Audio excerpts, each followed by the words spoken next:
Dans cette vidéo, on va voir comment on divise un polynôme par un monôme. Alors vous prenez une feuille, un stylo, vous écrivez le titre sur votre feuille, ça sera vos notes de cours.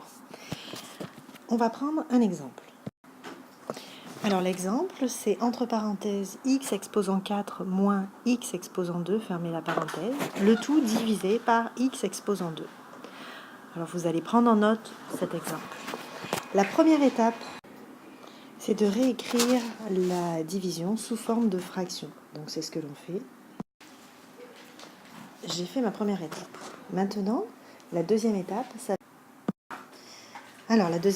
c'est de décomposer la fraction quand il y a une somme au numérateur.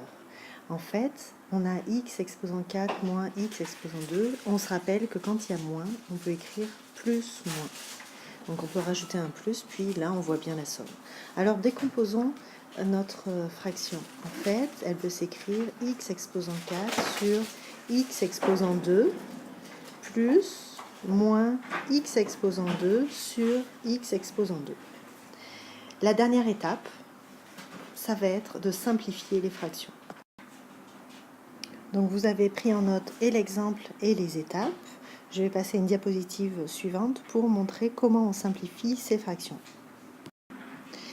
Alors, soit vous vous rappelez les lois des exposants qu'on a vues au début de l'année. Quand on a un nombre affecté d'un exposant divisé par la même base affectée d'un exposant, le résultat, c'est la base et on soustrait les exposants. Donc on a x exposant 4 moins 2, moins ou plus moins, x exposant 2 moins 2. Il nous reste à faire les calculs. Il nous reste x exposant 2 plus moins x exposant 0. N'importe quel nombre exposant 0, ça donne 1. Donc le résultat de notre division, c'est x exposant 2 plus moins 1.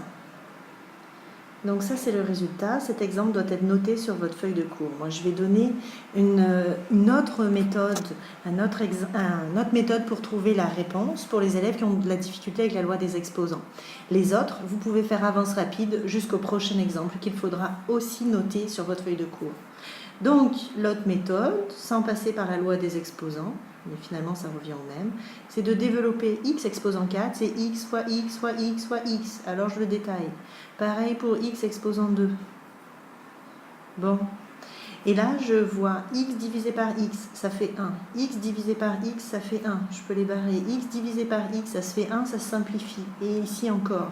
Donc il nous reste x fois x, c'est x au carré, plus, moins. Et les élèves qui seraient tentés d'écrire 0, non, c'est un nombre divisé par lui-même, le résultat n'est pas 0, c'est toujours 1. Donc le résultat est x au carré plus moins 1. C'est bien le même résultat que tantôt. Prochain exemple. Alors, notez ce deuxième exemple sur votre feuille. Ensuite, on regarde les étapes qu'on a écrites tantôt. Bon, là, c'est déjà mis sous forme de fraction, donc on peut passer à l'étape 2.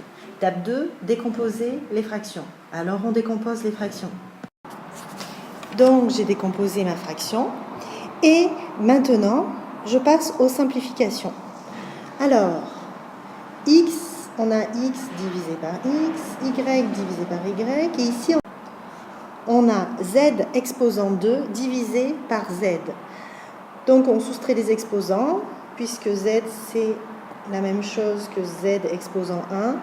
On écrit z exposant 2 moins 1. Plus, ici, x divisé par x. Ici, on a y au carré et divisé par y. Au numérateur, il restera y exposant 2 moins 1, le tout divisé par z, moins 4 x, y, z. On ne peut pas faire de simplification, tout simplement parce qu'il n'y a pas de variable commune entre le numérateur et le dénominateur. Et maintenant, on écrit nos résultats. On a z exposant 1 plus y sur z moins 4 divisé par x, y, z. Ceci est donc le résultat de la division du polynôme de départ par le monôme x, y et z. Alors notez cet exemple sur votre feuille, puis demain, on va faire des exercices ensemble de pratique.